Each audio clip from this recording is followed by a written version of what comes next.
Hey guys, D1sco here, and today I'm back to the Dead by Daylight update 9.0.0 Five Nights at Freddy's patch notes. This released yesterday, and I just want to say that this update was massive for me. That was the longest update that I've ever had to try to do on my computer. That it took over an hour. Like, without no exaggeration, it took over an hour for me to update it on my computer. I remember telling Orange about that, and I think he didn't say how long it took for him at all, but I'm assuming it was nowhere near as long as what it took for me. Um, so that was kind of unfortunate, but I did get it updated. Took over an hour though. So your new killer, the animatronic. Killer power, Fazbear's fright. The animatronic lived the kill, even with mechanical costume became his tomb. God, this chapter is great. Actually, because I'm recording this video the day after the chapter launched and whatnot, if they don't mention it in here, there's a couple things that I want to mention. I know I've seen a couple bugs and some other things online.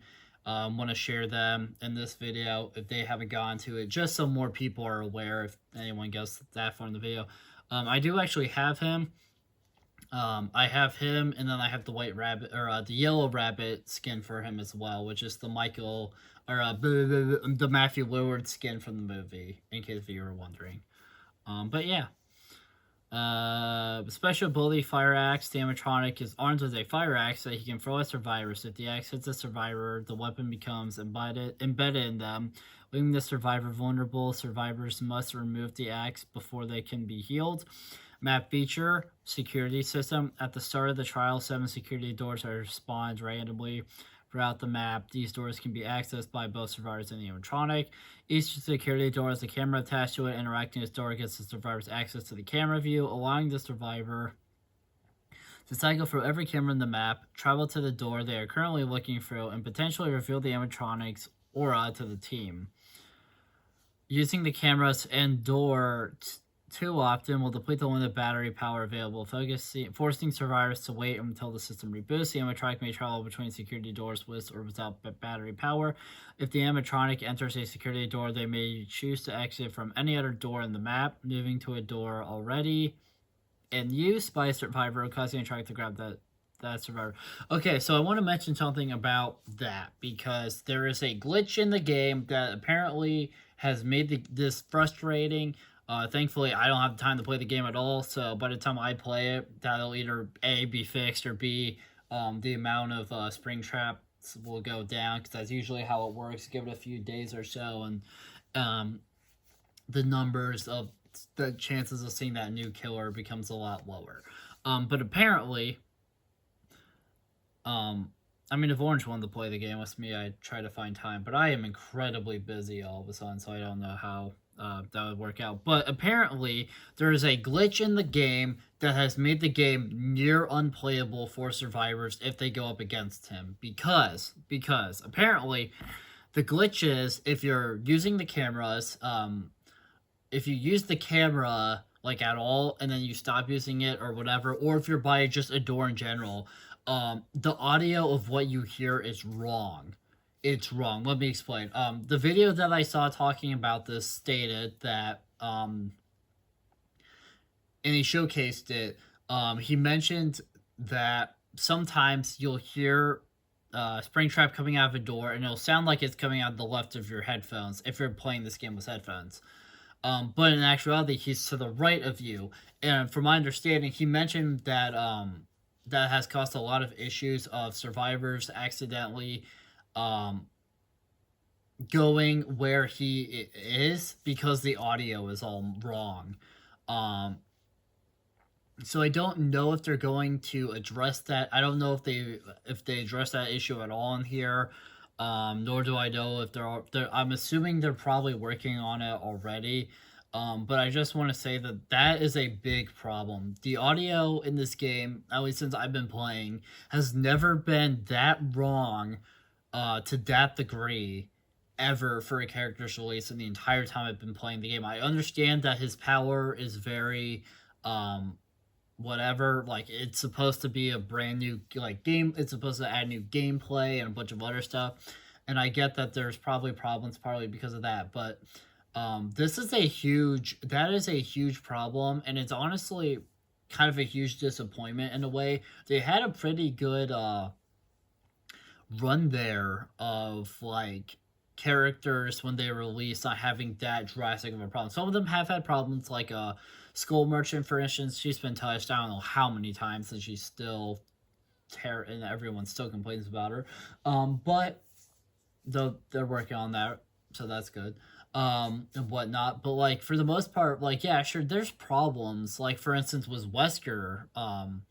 Wesker, when at his launch, his problem was that like the grab was smaller than his model by like an insane amount, despite him like basically like booking it towards you. Like and they had and the way they fixed that was they increased the size of it, like of that hitbox, because it was just causing too many issues and stuff like that. So you know, I just wanted to mention that. I just wanted to mention that glitch because because I've heard it's been a pretty big problem. New killer perks. Help Wanted. That name is so good.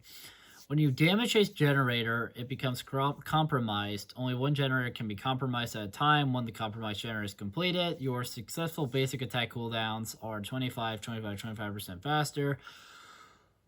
40, 50, 60 seconds. I mean, not bad. It's definitely situational to an extent.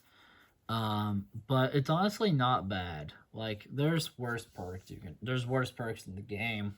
Not bad. Phantom Fear. When a survivor within your tear radius looks at you, they scream and you see their aura for 2 to 2 seconds. This perk has a 80, 70, 60 second cooldown. Not bad either. That one is definitely situational to some extent. Though that perk might help me out a little bit. One of my big problems with playing killer is losing people. I don't know if it's just how I think and how I am, or if it's like partly because of the game or whatever, but I'll be chasing somebody and then they're just gone. Sometimes they'll just be gone. So Phantom Fear might actually help me out a little bit, but it sounds good. Maybe a little bit more, definitely situational to an extent, but not bad. So far I feel like his perks are pretty decent. They're nothing crazy, nothing special. Maybe they're actually secretly powerful. I have no real idea, but on paper they don't sound crazy. Haywire. Exit gates switches with at least 80% progress regress at a rate of 80, 90, 100% of gate opening speed. While they are regressing, survivors can see the exit gate lights flicker randomly. Interesting. I just want to say, I wish there was a little bit more info here with Haywire, in terms of how it activates. The other two perks actually give you some idea of how they activate. Help Wanted, you damage a gen. That's how you activate it. Phantom Fear, survivor who's in your tear radius and looking at you. That's how you activate. With Haywire, it doesn't say how it activates. It just acts like it just automatically happens. Maybe it does. Maybe it doesn't. I don't know. But it would be nice if they had a little bit more info as to how it activates. But Haywire could be a good perk too. There's no perk like that in the game yet. That regresses like the exit gate switches, at least to my knowledge. The closest perk I could think of is No Way Out, but No Way Out does not do that. No Way Out is kind of an interesting perk, because if you touch the exit gate and it'll just immediately appear, and I think you have to wait like 40 seconds or 60. You have to wait quite a bit of time for it to go away. But yeah, Haywire actually regressing the exit gates is interesting because it's the only perk to my knowledge that actually does that. Oh god, there's so much. I'm sure there's. I'm just curious how much there's. Oh my god.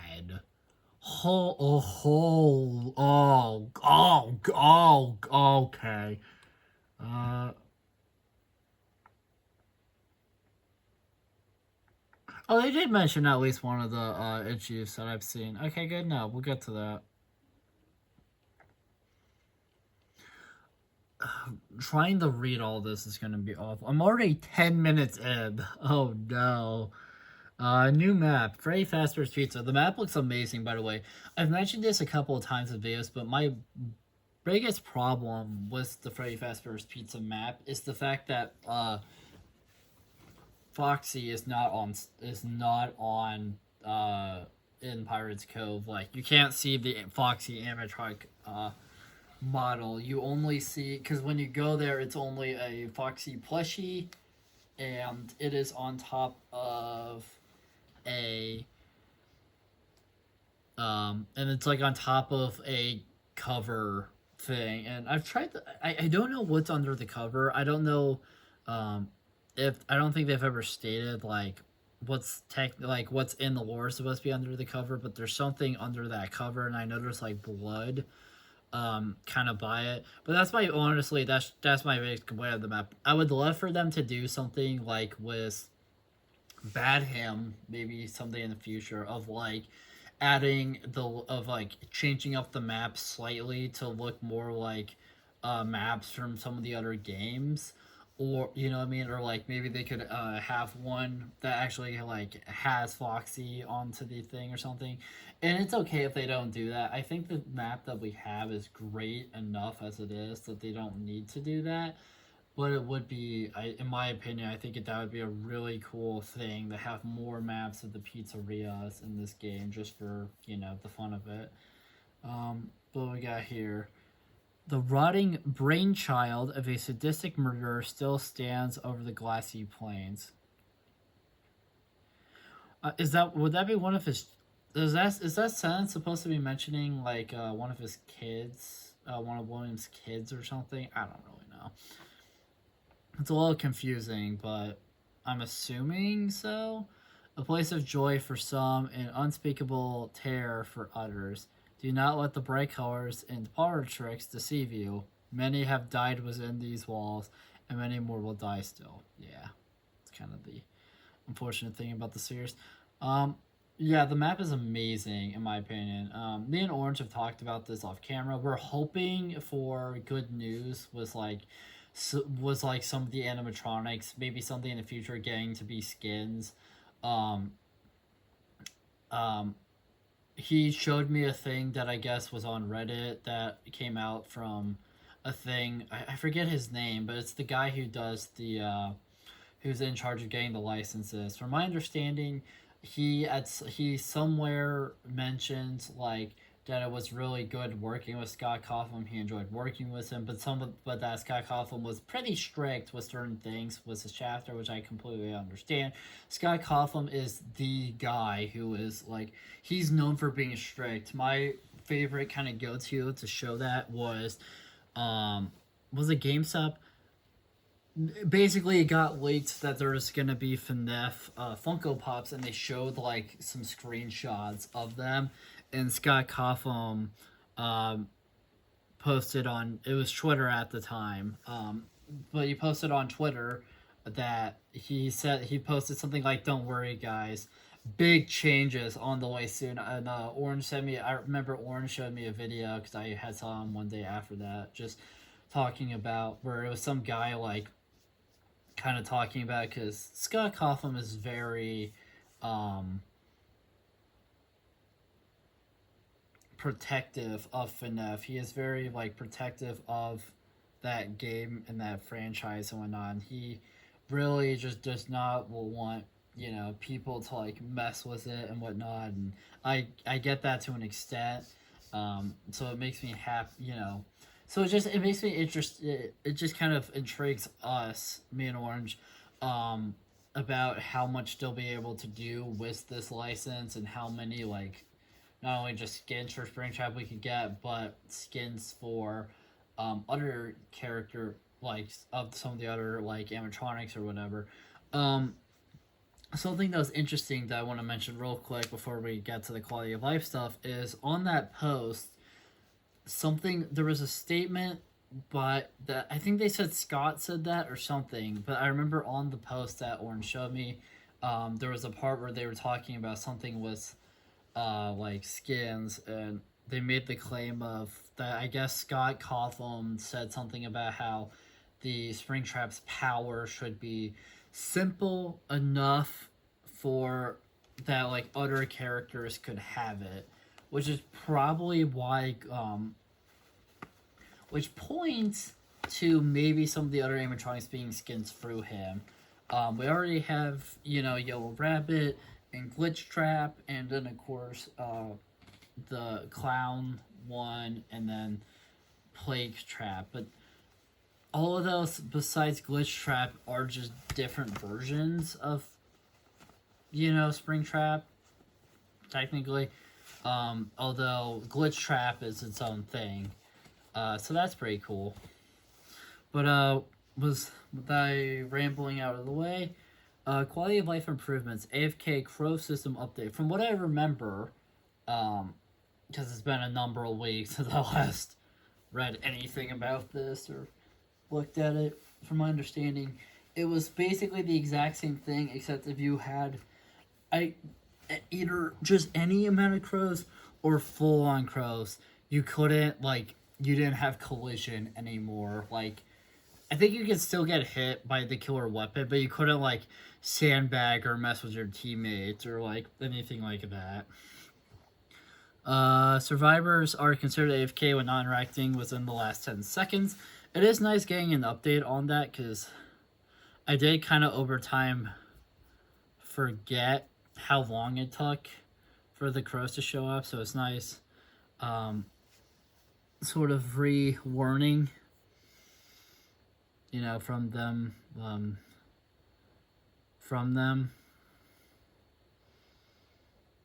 So that's pretty cool.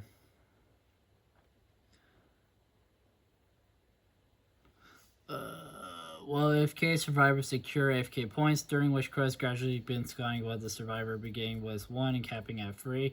I wonder if they'll ever increase how many crows appear. My first thought is most likely no. And I don't blame them for not doing that, because I kind of get it, but it would be interesting if they did increase it, like someday, if maybe they find out there's some problem with the free crow system or whatever, maybe they could add more. But at least it's been free as far as I always known, which is pretty cool. You know, which is fine. It feels fine anyways. If K points increase more slowly while moving or while in proximity to the killer, that's fair too. After 90 seconds, the survivor reaches 3 crows, and loud noises trigger at regular intervals. That's right. Additionally, the survivor loses collision with other players for 10 seconds. So that collision thing, I think, is the big change to the crow system update, from my understanding. What else we got here? Completing interactions removes AFK points. Crows are removed as AFK points decrease. The system is disabled when the hatch bonds or an endgame collapse is triggered by any means. That's right, that was a thing that they changed. Because I think before it could trigger, like it could still happen during that, but now it can't. Which I think is just because like there's a lot more hiding involved there. The killers, in my experience, like was my personal experience with the game, because I know what I'm about to say is going to be drastically different to a lot of other people's playstyles. Because like I've watched, you know, YouTubers and stuff play this game every so often, and their experience is drastically. I mean, it's insane how different their experiences are than, you know, compared to mine. But in my personal experience with the game, the killer has a lot of advantages during the endgame collapse, like during the endgame, like before the gates are powered, believe it or not, because what happens in my experience is if we even get to that point as a team, most of us are dead. Or if we're not all dead, like we're kind of, some of us are trying to be more secretive, and the killer player a lot of times he's checking those exit gates, understandably so, of course, but he's checking they're checking those exit gates. They're making sure that no one can like what I mean, that like no one can uh, touch those gates and like open them, because the killer is trying to win. He's trying to kill everybody, and I get that, but so my experience is that killers, you a lot of times win the game, despite the end game happening, unless if enough survivors are alive, or but also depending on how that killer player is playing specifically. Um, let's we got here. So I just want to kind of say that blood web spending improvements. What we got here? I personally felt like the last update they did with it, where they allowed the ability to hold the button, was fine. I mean, it still had problems, but at least you could hold the button. And I've started using the hold the button method, a lot, but only really in the way of like, if I'm like after I get the perks. I like to choose like what perks I get, just because I prioritize general perks, which are universal perks, which are the perks that don't come from any characters. So like Pinhead's perks, for instance, his are now that way because he's gone, and maybe will never come back. At least they're kind of acting like he never will, which is unfortunate, but it is what it is. Um, but yeah, so those perks I like to prioritize getting them. I was working on Kaneki in terms of killers most recently, and I was like really prioritizing that. Every time I saw a new perk, I made sure to get it over other perks, because that's because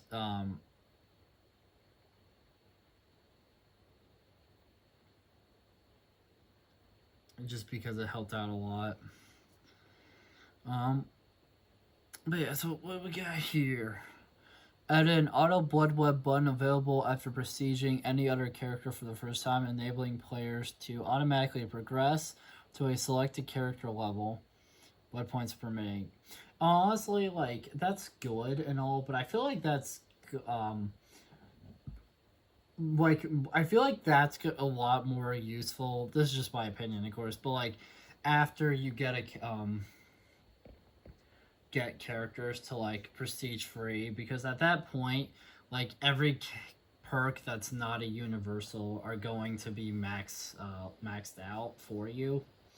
So I feel like, especially in that instance, yeah, it makes a ton of sense to use that, because you already have like most of the perks in the game for both sides, like done in that sense. But I still think it's good, and I'm sure a lot of players will use it outside of that. And honestly, it sounds good. Like, it sounds good. Remove the following pop-ups across all other characters after they have shown for the first time. The Blood Web introductory pop-up, unpredictability pop-up, and perk slot unlocks. Oh, that's nice of them.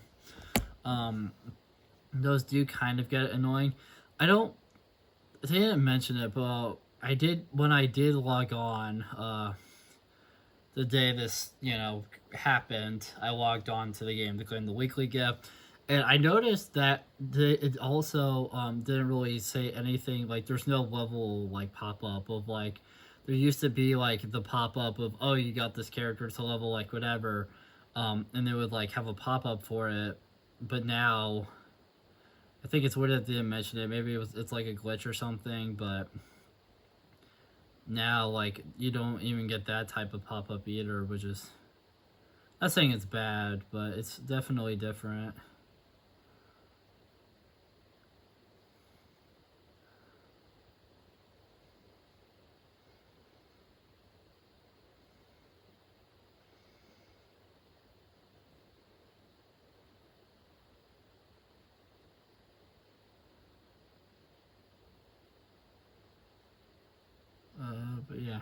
Disconnection penalties. Disconnection penalties are now based on your last 20 matches played. Each disconnect on this 20 matches counts as a disconnection penalty point. Disconnection penalty points decrease as you play matches without disconnecting, previously indicated as the rate of 1 point per day. I think that's a much better system because me and Orange like rarely disconnect, and most of our disconnects come from like internet problems. Um, and part of that is also just like my computer. It's not the best for this type of game or anything like that. So I end up having a lot of problem like hardware problems. Um, so I've been disconnected, I think, a few times because of that as well. I think at one point I had like a 30-minute ban or something like that.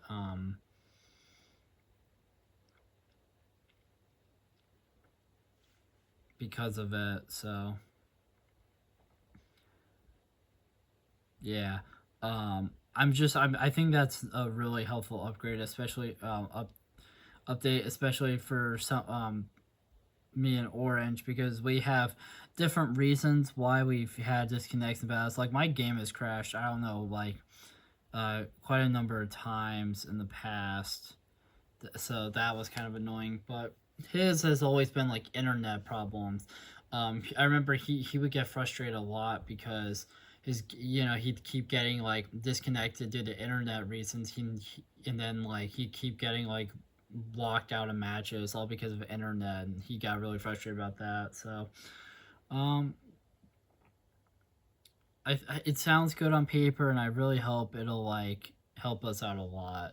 uh Gamma settings. Upon launch, new gamma calibration pop-up will be presented to all players.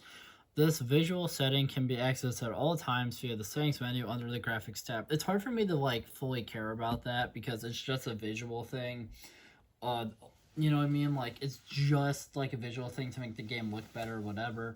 um my computer can't handle, wouldn't be able to handle like any setting other than like the default one, really. So I personally can't mess with that until I get better hardware, so to speak. But for those of you who use it and like it, I mean, yeah, go for it. It sounds fun. I don't know much about it, other than it like makes the game look better.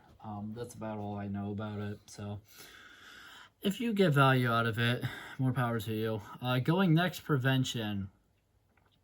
I want to say one of the things I wanted to talk about ties into this. I don't know if it's a glitch, but I saw enough people talking about it that I feel like, or complaining about it, that I wanted to mention it here. If they haven't, if they don't mention it in here, added a system to detect survivors who intentionally die early in the match. When a survivor is determined to be doing this, they receive a disconnection penalty and lose 1 full grade. The attempt unhook ability is now only available in the following circumstances: 2 survivors remain in trial, a survivor's luck is increased with an offering, a survivor has equipped the slippery meat or up the ante perk. When more than 2 survivors remain, they may struggle while on a hook, but with no chance of escape or penalty for failure. Letting 2 struggle skill checks pass without any input will no longer instantly kill you. The abandoned score event given to survivors when a teammate disconnects is now also granted when a survivor gives up via the system. Increase the abandoned score event to 2,000 blood points was 600. As I remember mentioning that I was excited partly because all of the whiny little bitch babies who decided DC are about to give me and all the other big boys that play the game more motherfucking money. So thank you, raging little bitch babies, for giving me more motherfucking money. But yeah, I mean the going next prevents thing. I don't know much about. I think I have done this every so often, but not really. It's usually, uh, like at the end of the match when we're guaranteed to lose anyways, and it's just kind of like, well, there's no point in even trying anymore because the killer just 4K'd. This is the only real time I technically would fall under this system. But yeah, I think it's good for a good prevention. It's one of those play styles that some survivor players have that like can really suck the game fun out of the game. Killers have their play styles that suck the game out, that suck the fun out of the game. Tunneling and camping are the first two that come to my mind. But what I wanted to mention, because it wasn't mentioned here, but I think it to some extent falls under this. So apparently, there's a glitch where if the killer is tunneling, um, and basically, when I looked at the post, the person said that this is basically what happened. That they were playing the game, the killer hooked them, and then the killer like and then as soon as they got unhooked, I think they got healed under the hook. The killer comes right back, starts chasing them again, hooked them that second time, and and then the killer was chasing another player, and then two of the other two teammates were doing a gen. So he died on second hook, which I think happened to me. Uh, which happens to me a number of times. I've had times where I died on first hooked. I One of those matches will forever live in infamy for me. I think I even have a video about it. I used to do a Storytime as Disco thing. I stopped doing it partly because what the idea that I had for it was that it would be a chance for me to talk about certain matches or just things not Dead by Daylight related. Um, and kind of tell the story about it. And I had some ideas to do more, but I did one about um, like a really annoying killer playstyle and that I had encountered. I think it was like tunneling, but there was like some other stuff going on with it. I remember the video got a pretty negative comment, kind of berating me for um,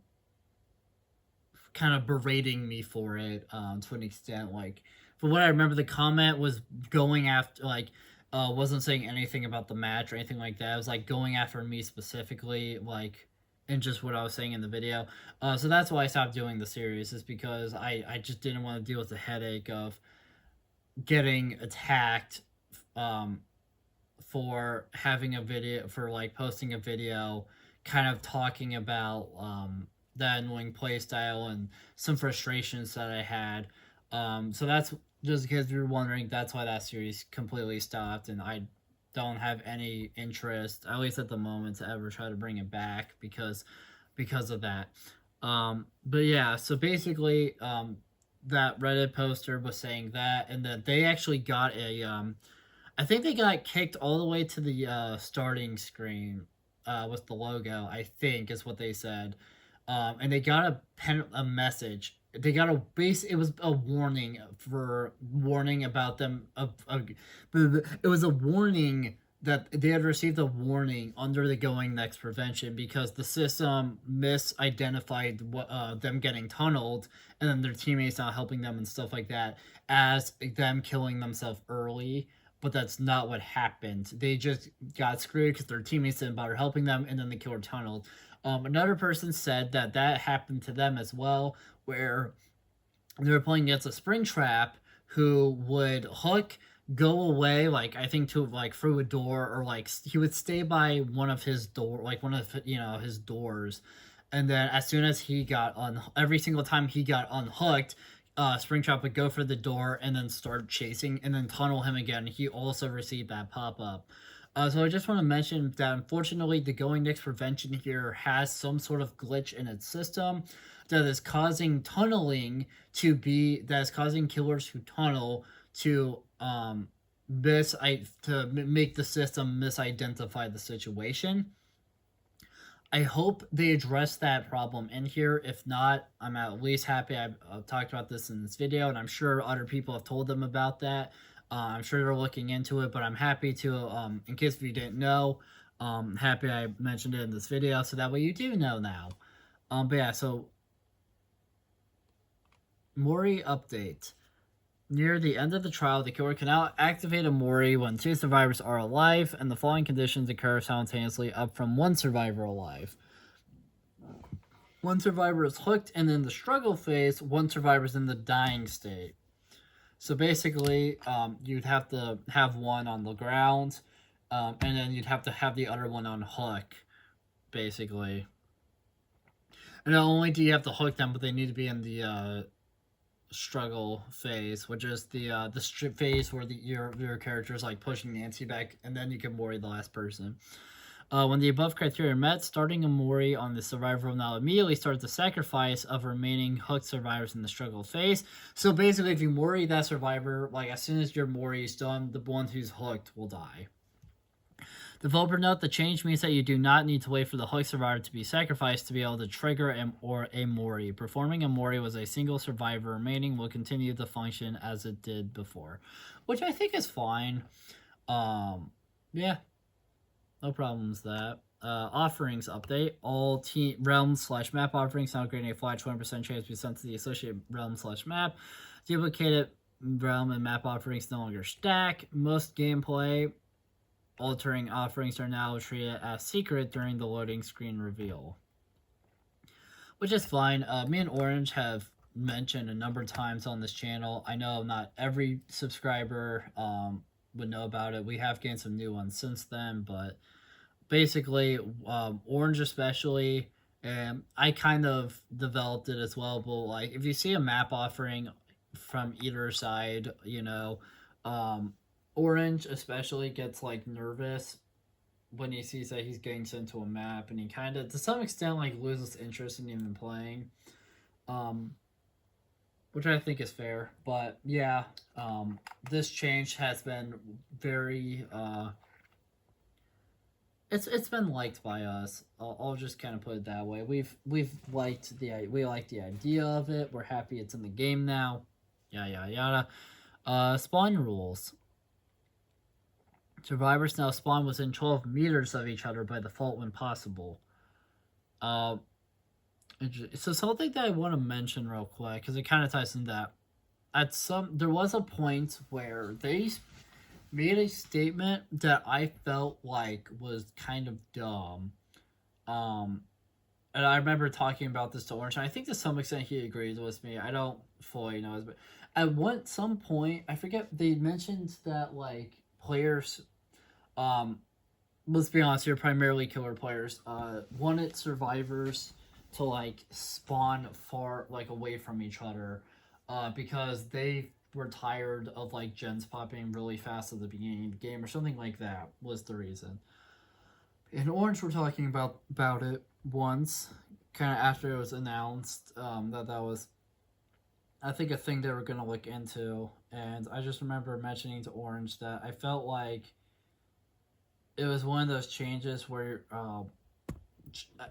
that I felt like it was kind of a pointless idea, because they're going to complain, because there's a good chance that they still would have complained, but not because of gens going quickly. But now you have survivors that are in different spots across the map doing gens. Now, as the killer player, you're going to have to walk further in between people and whatnot. Like, it's going to take longer for you to find everybody, because they're all going to be spread out and in different spots. And of course, that means different gens are going to be worked on like all the time. And I think Orange, at least to some extent, agreed with me.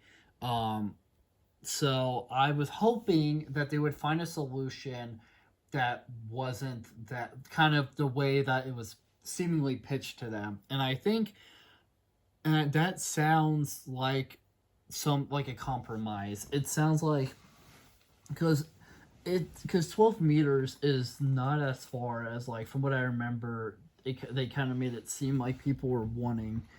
So yeah, that's fine. Survivors now spawn on the same floor as each other by default when possible. The survivor offering Shroud of Binding has been replaced with a new offering, the Shroud of Separation. Its new effect causes survivors to spawn apart from one another. Any unshrouded bindings are converted to Shroud of Separation.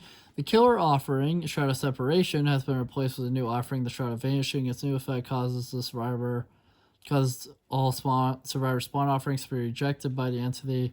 Any Shrouds of Separation are converted to Shrouds of Vanishing. Yeah, from what I remember, the effects of the Shrouds are basically like the Shroud of Vanishing, I think. I forget, but like I swear either both of the Shrouds or one of them, its effect is basically the exact same with some minor differences. It's just that it affects things differently. Like it just has like a different name basically. So I don't know exactly what was going on there to even like for them to even want to change the names. I guess because of this update is the only thing I can think of as to why maybe they wanted to change the names. But yeah. Spectator mode increased spectator slots in custom game to 5. Hotkeys have been assigned in spectator mode to make changing between players easier. Looping between players using top bar while in spectator mode can now be done via hotkey. Added controller support for the above improvements. So originally, me and Orange were both excited when we saw custom game changes. That ended up being the spectator mode thing here, and immediately both of us lost interest because spectator mode, as I remember they mentioned in a patch note in the past, that it was partly intended for tournaments, that they wanted to increase the spectator slots and do all that stuff for tournaments. So unfortunately, I like because I lost interest on that custom game change immediately because that's what it turned into. My opinion is still kind of the same now of just not really caring because it's not going to affect me at all, and you know what I mean? It doesn't affect me at all. It doesn't affect like the normal game really at all. So it's just kind of a whatever change. It's just one of those changes that's supposed to help as like a niche thing, and that's about it. So voiceover language setting. Voice language is now is a new setting added under the general tab. French can now be chosen for voiceovers on select characters. Sable Ward, Gabriel Soma, the good guy, the good gal, Ellen Ripley, and Rain are now available. Fine, I don't really have much to say about that, but pretty cool. Performance improved optimization at game launch to reduce instances of stuttering game. That's helpful. I don't know, like, because they kept it brief, so I don't know like how it's doing that, or if how it's doing that like will affect everyone's devices differently. Hopefully, it would allow my device, because as I've mentioned, my device doesn't run the game amazingly. Hopefully that will help out my situation. But yeah, I have no problem with that. And if it does actually help the game run even better for me, I'd be even happier. So, pretty good. Gameplay features. Killer updates the Lich. Oh yeah, that's right. They touched the Lich a ton. All the Lich's spells are now available at the start of a trial. Was 15 seconds starting cooldown. Decreased the spelling sphere cooldown to 30 seconds was 35 seconds. Decreased fly cooldown to 20 seconds was 25 seconds. Decreased mage hand cooldown to 35 seconds was 40 seconds. Decreased fly up to damped. Cooldown to 30 seconds was 45 seconds. Removed any interaction time blocking the killer's camera when activating the spelling sphere was 2 seconds. Updated the spelling sphere's projectile to move quickly when first cast and slow down over the following 3 seconds in order to spend less time revealing the area immediately in front of the killers. Increase the killer instinct duration once survivors exit the spelling sphere. The 5 seconds is 3 seconds. Increase the end interaction time of fly to 2.75 seconds to 2.5 seconds. Increased the duration of fly to 5 seconds was 4 seconds. Fixed the bug, which prevented the Lich from reaching the intended movement speed 8.0 meters per second when casting fly. Fixed the bug demanded the survivor pallet interaction delay inconsistent for both killers and survivors after lifting a pallet with mage hand.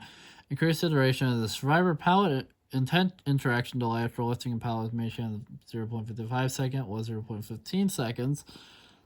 Increase the Lich's order of real duration 2 seconds when the associated spell is cast for each magic item was 1.5 seconds. Increase the duration of haste to 4 seconds for survivors equipped with boots or gauntlets. Gauntlets are the interloper when the Lich activates mage hand was 3.5 seconds.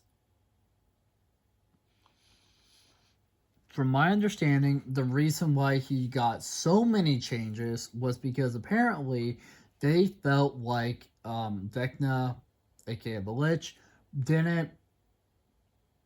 he didn't. I guess he wasn't casting spells fast enough for what the developers wanted. They felt like it was too, I guess, slow between like uses, so that's why they changed all that. Now, some of those, were bug fixes, and some of those had other reasons behind them. But from what I remember, they stated that that was part of why he got a ton of changes, was for that reason. The Lich add-ons. The Trickster's Glove add-on now increases the time Mage Hand holds a pallet up by 0.3 seconds with 0.5 seconds.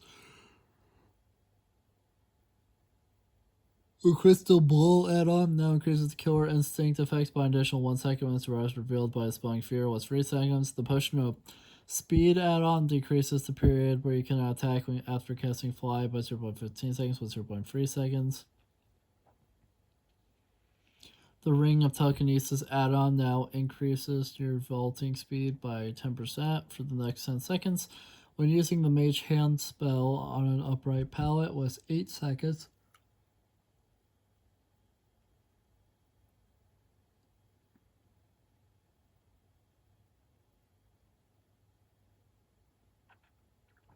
The Ring of Spell Storing add-on decreases the cooldown of all spells by 1 second, was 2 seconds. The Cloak of Elven Kind add-on now decreases terror radius by 22 meters when entering the fly spell was 8 meters. The Boots of Speed add-on now grants you 3% haste for 2 seconds when casting Mage Hand was 5%. The Staff of Withering add-on that causes exhaustion for 30 seconds to survivors who enter the radius of the spelling sphere with 20 seconds. The Pearl of Power add-on now decreases the remaining cooldowns for your spells by 2 seconds each time you land a basic attack with 3 seconds. The Robe of Eyes add-on now reveals the aura of survivors within 6 meters of a treasure chest for 4 seconds each. Time you cast a spell with 3 seconds. The Dragon Tooth Dagger add-on now applies Hemorrhage. It mangle sets effects that survivors hit with a basic attack while holding a magic item for 60 seconds to 45 seconds.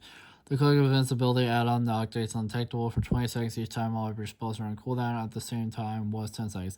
For those of you wondering if for the ones where the number got decreased, they made part of it base kit. They always do that. And then they buffed other add-ons to try to it's part of them not only reworking killers, but also trying to give different incentives to different add-ons. I know at least of one instance where people acted like that kind of idea was bad. At one point was Billy. They changed. They were going to change his 2 best add-ons at the time, and I remember Orange and another friend of mine both complained about it to me, and I just remember, but they touched all of his other add-ons and whatnot too, but those were the big change was, dealing with those two. And I just remember saying that I didn't understand all the hate because yeah, his best add-ons are different, but now he's gonna have new best add-ons. And I remember Orange had responded with something about he didn't have any other good ads or something like that, and I just remember being well, I'm sure, we would have found something that was good for him now. But instead, because I think that conversation happened around when they said that they were actually going to revert that change, which is one of the few instances I can think of where bans of something bullied the people who make it. Not bullied, but for complaining so much about something that they had to reverse the situation. So yeah, just give Fletch a little bit of time, and we'll eventually figure out. We'll eventually figure out everything with him, but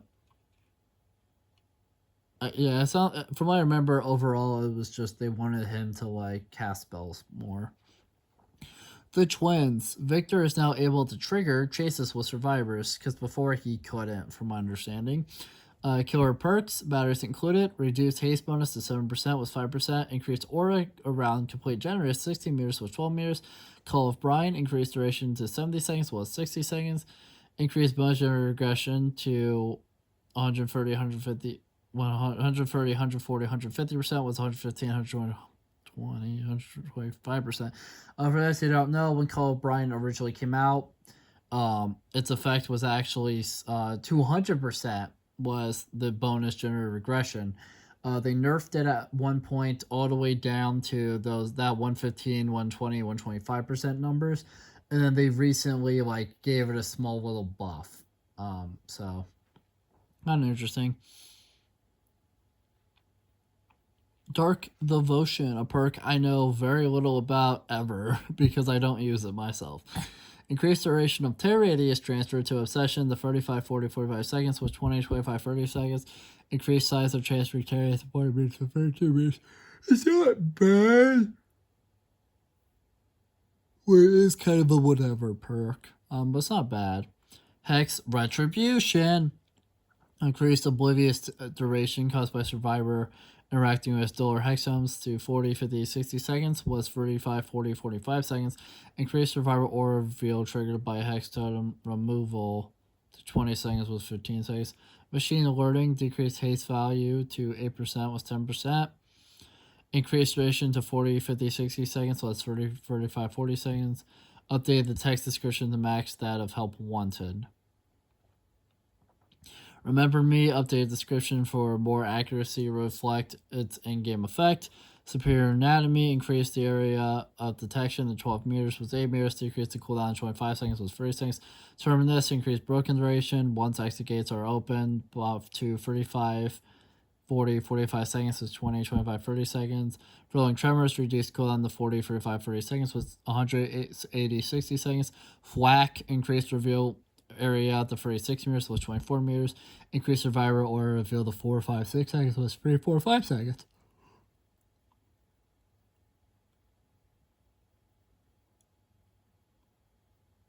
I'm just curious. Oh my god, this is so good. Oh my god. Oh my god. Dude, I'm almost an hour in and we're still nowhere near the end. My god. Oh. Aw. This is gonna be that's gonna be a sad one to get to. Unbound, reduced haste bonus after vaulting a window of 7% with 10%. Survivor perks, Babysitter. Reduced haste bonus for the unhooked survivor to 10% was 15%.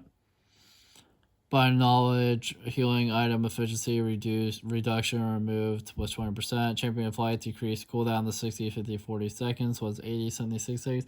I remember in a past video mentioning concern with that because Champion of Light is one of two main flashlight perks, and I hear that this is the good flashlight perk a lot.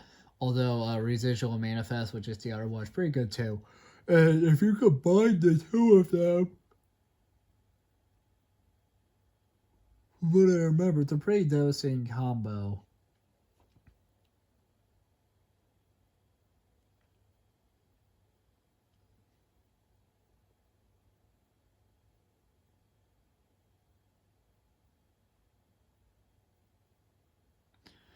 But yeah.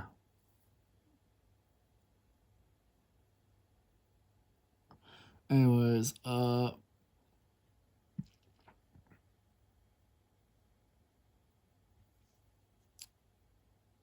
just kind of surprises me Champion of Light got buffed. But I get it. It's not used a whole lot, so I get it. Counterforce increased bonus totem cleansing speed to 25% with 20%. Increased furthest totem aura reveal duration to 10, 12, 14 seconds was 2, 3, 4 seconds. Increased stackable totem cleansing speed bonus to 25% with 20%. Desperate Measures increases scaling bonus speed to healing and percent was 10, 12, 14%.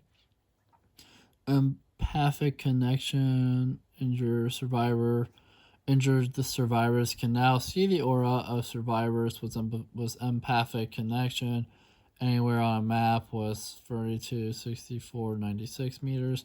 Updated healing speed bonus to other survivors to 25, 30, 35%.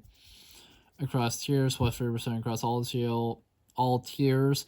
Exaltation increased the item recharge amount for showing the killer was about 75% was 25%. Decreased cooldown to 40, 25, 20 seconds was 40, 45, 30 seconds.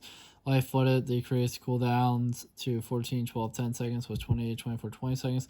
Emblem updates, Lightbringer. Performing an invocation now awards 0.8 Lightbringer points per percent of progress. Being chased while a teammate performs an invocation now awards 0.4 Lightbringer points per percent of progress. Blessing a totem for the first time now awards 50 Lightbringer points. Being chased while a teammate blesses a totem for the first time now awards 25 Lightbringer points. Increase Lightbringer points earned when a teammate repairs a generator while you are being chased to 0.5 per percent of progress with 0.33. Decrease Lightbringer points earned for repairing generators to 0.8 per percent of progress was 1. Increase Lightbringer point earned when other survivors cleanse a dual totem while you're chased to 10 was 5. Increase Lightbringer points earned when other survivors cleanse a hex totem while you're chased to 25 was 10.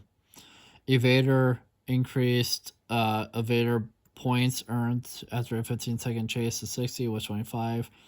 Increase evader chase multiplier at 10 meters to 1x was 0.6x. Decrease evader chase multiplier to 6 meters to 1x was 1.2x. So I'm basically getting no favors with evader because I suck ass in chases. So, anyways, quest rewards increased daily quest blood point rewards 25,000 to 5,000. That's nice. Map showcase added a new map game mode that allows the players to queue up for a single predetermined map. Hellraiser DLC changes. The following perks have become general perks and their names and icons have changed. Deadlock is now No Holds Barred. Hex Plaything is now Hex Fortune's Fool. Scourge Hook Gift of Pain is now Scourge Hook Weeping Wounds. The following achievements / trophies have been updated and their names, icons, and unlock conditions have changed. Tear Their Souls Apart is now beyond broken. Injure a survivor afflicted by the broken size effect with a basic attack a total of 50 times. Punch Drunk is now neither seen nor heard. Apply the Oblivious size effect to thrive 30 times in public matches. Add up Cenobite is now Lost All Hope. Down a survivor within the bounds of any exit gate. I wonder if you'll keep the achievement. I wonder if you keep the achievements if you already had them or something. I'm also curious if you keep the names if you have the chapter or not, because it doesn't say if you do or not in here. Bug fixes audio. Fix an issue where the Huntress Were Elk outfit lullaby was quieter than her other outfits. Fix an issue where the Plague's Corrupt Purge activation side effect would play multiple times in a row and all pools of devotion were corrupted. Fix an issue where the basic attack as of X for the unknown Savage Shovel weapon from his missing Zookeeper outfit was missing. Characters fix an issue where the Madness tear-up animation would not trigger on survivors when playing against the Doctor. Fix an issue where the Nightmare's left hand would snap briefly before when aiming a dream pallet. Fix an issue where Rupture could be activated while dropping a pallet as the Nightmare. Fix an issue where awake survivors could heal sleeping survivors after the wake-up interaction was interrupted. Fix an issue where the Nightmare was unable to use dream projection in Trials. Fix an issue where the Trickster did not have a fatigued animation after ending main event. Fix an issue where the Dark Lord could see the loot floating when a survivor was using Bardic Inspiration while in bat form. Fix an issue where the Lich's spell indicator became distorted when changing window modes on an ultra-wide monitor. Fix an issue where pallets would shake after lifting a pallet with the Lich's mage hand. Fix an issue where the animation for the Lich's mage hand would repeat after raising a pallet. Fix an issue where the activation prompt for the Eye of Vecna was not clearly labeled. Fix an issue where the grace period to drop a pallet after it was raised by the Lich's mage hand was inconsistent. Fix an issue where the Houndmaster's dog would appear to slide when charging the chase command while blocked by obstacles. Fix an issue where the speed line vignette VFX lingered indefinitely after using Fly as the Lich.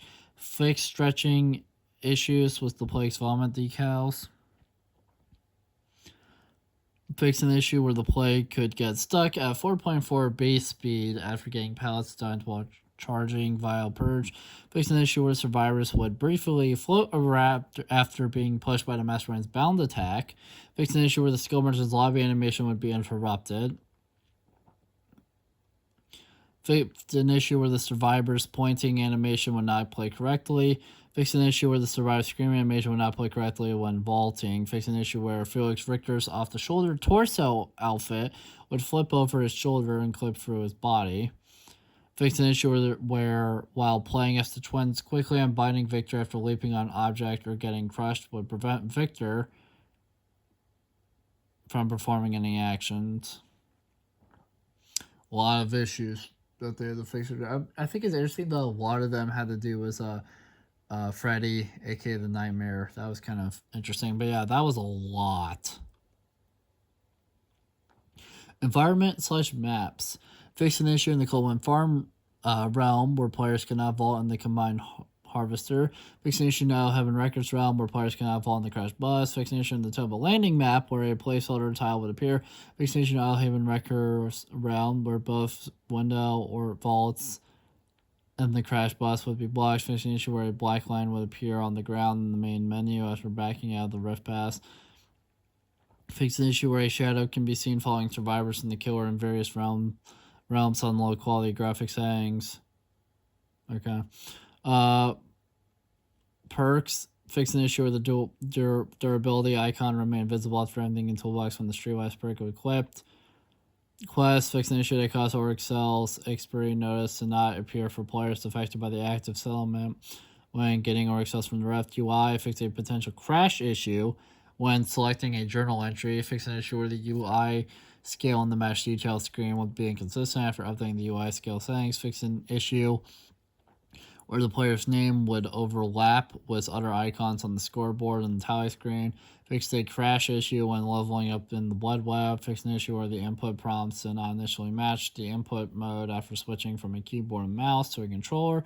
Fix issues with text formatting on the main menu play buttons. Interesting. Here we go. I think we're somewhat nearing the end now. I think. Let me check. Okay. So we are nearing the end. We're into the final section here, but it's still a lot. Changes from PTB. These are always interesting to read, in my opinion, because when you read those walls of text, they don't mention what changed from the PTB. It's just a giant wall of text of the changes, and then you eventually get to this section. So this section is always interesting to me because it helps me remember like what they had even touched. Bot improvements. Survivor bots no longer try to use disabled or occupied security doors. Survivor bots now try to remove the animatronic's axe during chase.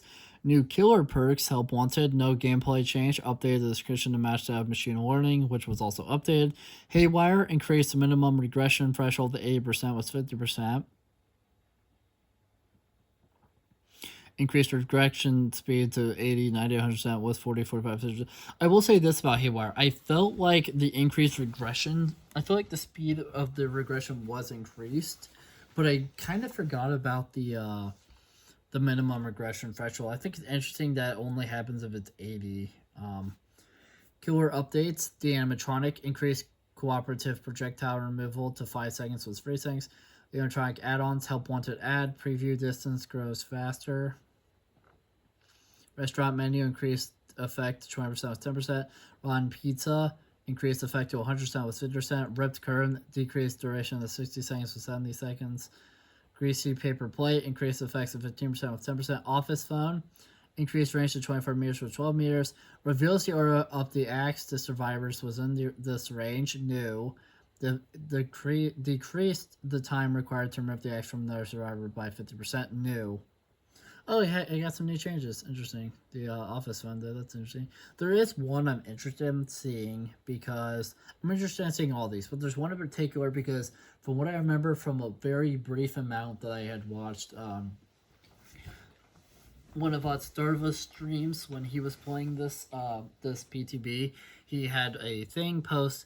He was doing a tier list on kind of his first impressions. He was using every add-on, testing them out, seeing how they felt. And there was one that he put in, I think it was just titled useless. That one has not appeared yet.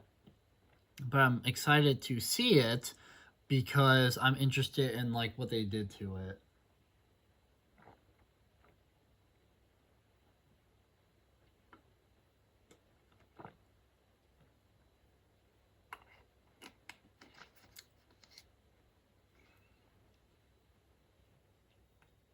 And Bonnie's guitar strings increases the duration of the undetectable status effect upon exiting the security door by 50%. New. Buxy's hook decreased haste effect to 7% with 10%. Decreased haste duration to 3 seconds with 6 seconds. Purple guy drawing decreased rush action aura duration to 3 seconds with 4 seconds. Increased axe removal aura duration to 6 seconds with 4 seconds. Loop bag no longer causes incapacitated, removed. Applies exit gate blocker effect to all survivors in 12 meters. New. Interesting that they changed these a lot. Celebrate poster decreased haste to 12% with 20%. Removed distance based deactivation. Removed effect applies to all survivors in 32 meters. New. Oh, interesting. They're not. They don't mention the one that I wanted to see at all. It's not one in here. Interesting. That's fine, I guess, if they didn't have a reason to touch it. And sounds like what they did touch was pretty good. Just kind of noticed that.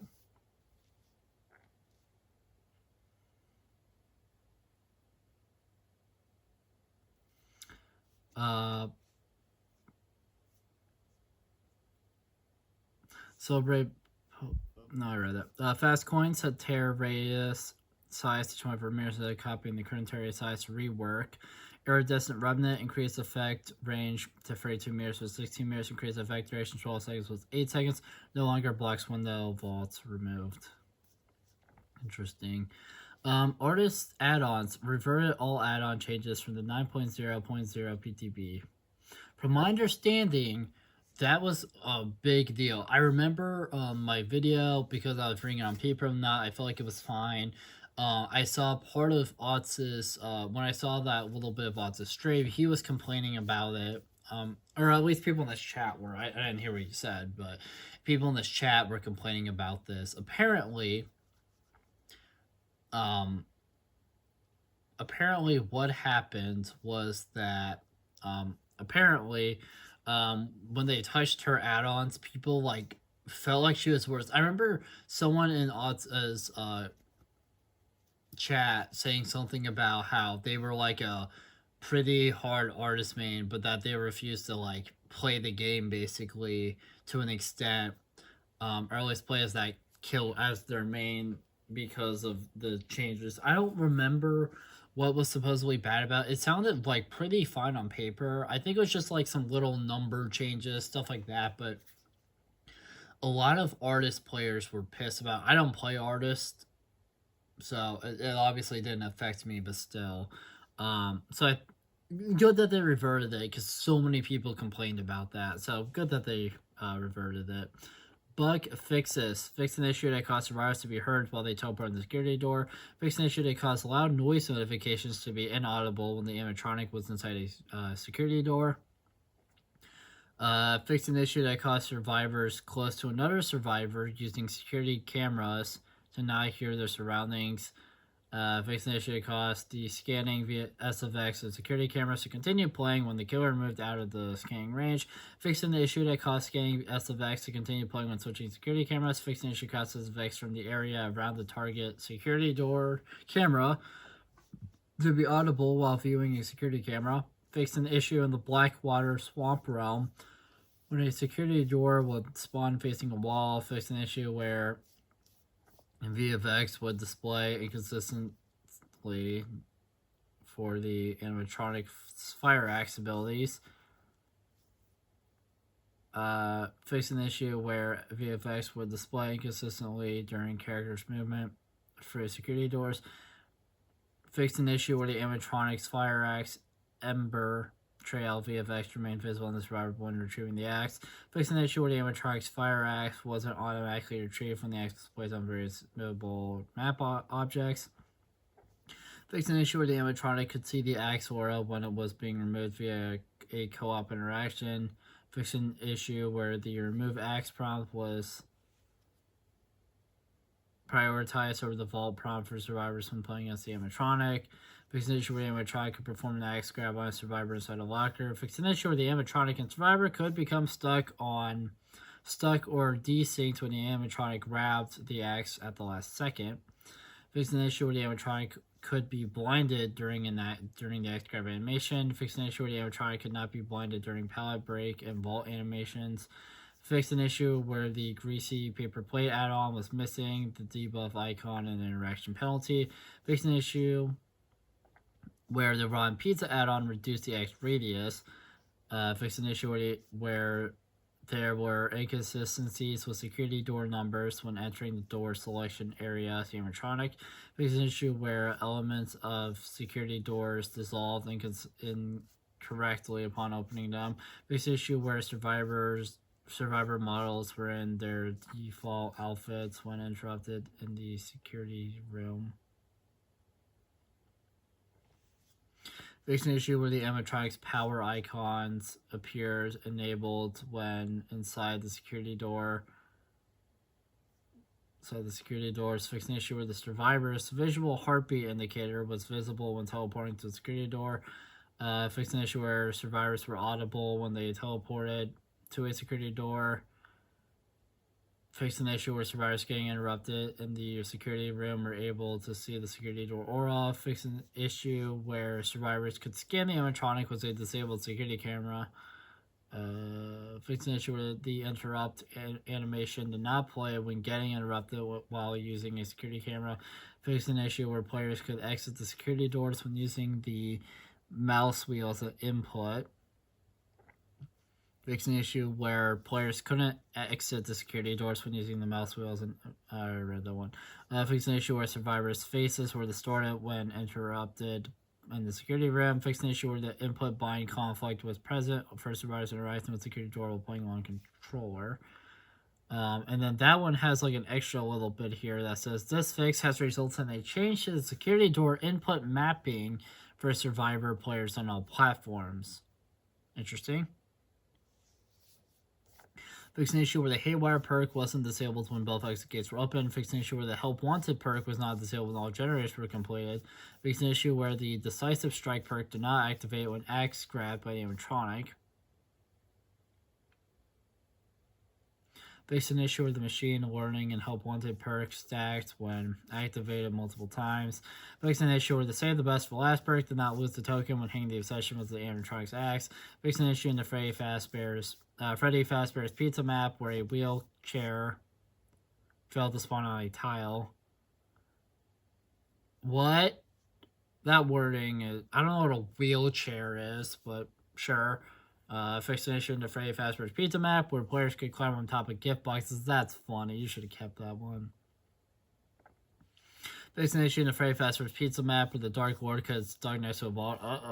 Fix an issue in the Freddy Fazbear's Pizza map where killers could get stuck between a hook and the main building bathroom. Fix an issue in the Freddy Fazbear's Pizza map where the nurse could get partially stuck in the ramp of the repair room. Anytime I read something about nurse getting stuck, what plays in my mind is Markiplier going, eat shit, eat shit, eat shit. So, nurse always gets stuck, it feels like. So, I'm glad they keep fixing her, but man, does she like to get stuck a lot. Fix an issue in the Freddy Fazbear's Pizza map where a totem would clip into the ground. Fix an issue in the Freddy Fazbear's Pizza map where the Blight was unable to collide with certain objects behind the main stage. Fix an issue in the Freddy Fazbear's Pizza map where the Trapper could hide traps was in the entity's corruption. Fix a long loading distance issue in the Freddy Fazbear's map, Pizza map kitchen by adjusting blood decal trail on the floor next to the fryer. Fix various issues with various 3D elements, both structural and decorative, in the Freddy Fazbear's Pizza map. Fix an issue by changing loading distances on four bricks parts in the main building of Freddy Fazbear's Pizza. Fix an issue in the Freddy Fazbear's Pizza map where shadows would end abruptly in various locations. Fix an issue in the Freddy Fazbear's Pizza map where the floor would clip through the wall. Vaccination and Phrase Masters pizza map where the intro camera would click for the Hellmaster. Vaccination, the Wrecker's Yard map where a placeholder tile would appear in the map. Vaccination, the Temple Landing map where the nurse could blink on a side of the main structure that is not accessible to any character. Sounds like her. Recent issue where the Legion would encounter stuttering during the Feral Frenzy Prestige state. Recent issue where the pickup prompt from the instrument wreckage keycard was incorrectly labeled. Recent issue where the map showcase tooltip would remain visible after the cursor left the map showcase label in the lobby. Fix an issue where the map showcase tooltip would remain visible after disconnecting from the lobby. Fix an issue where the final level preview and the Blood Web bulk spending pop-up was not accurate. There's an issue where the Blood Web bulk spending rewards pop-up would be missing for characters who were at max prestige level. Interesting. Known issues, aka the final section. So, here we go. If you stuck around this long, please comment. Because, my god, this video took forever to film. Known issues. Survivors are misaligned during the animatronic's locker grab animation when wearing the yellow rabbit outfit. Whoops. Survivor and glitch trap shadows can be seen when traveling for the security doors. Phantom Fear has no effect on add-ons that create terrorists. Survivor directional SFX may not work properly. That's the one I had mentioned to you, where he that like made the game in the video. He said that it made it like nearly unplayable against him as Survivor. Killer selecting the animatronic will crash when loading into a lobby on the Switch 2 platform only. Well, guess what? I can't afford a Switch 2. Plus, that console only sold like what 3.5 million users, and I kind of doubt a lot of those users are even using the Switch 2 to play Dead by Daylight, so I'm sure like only a few are. I'd love to get my hands on a Switch 2, but I'm poor as hell, so I can't afford it. But good enough. I'm upset that they did not mention the issue of killers tunneling causing the warning to pop up that's related to the going next prevention system. Well, upset that's not in here just because I feel like that's a pretty big problem. But yeah, overall, I think it's, a pretty good update. A lot of changes, obviously, because we're getting a new character. So most of it is going to be related to that new character and the new map and whatnot. But I feel like people that weren't the new character and map got plenty of updates too. They touched a lot in this one. So it was exciting to see all of that. But yeah, so thank you guys so much for watching this video. If you liked it, make sure to like, comment, subscribe, share the video, ring the bell, do all the aggravative garbage. It helps out a lot. It means a lot to us. I'll see you guys next video. Bye.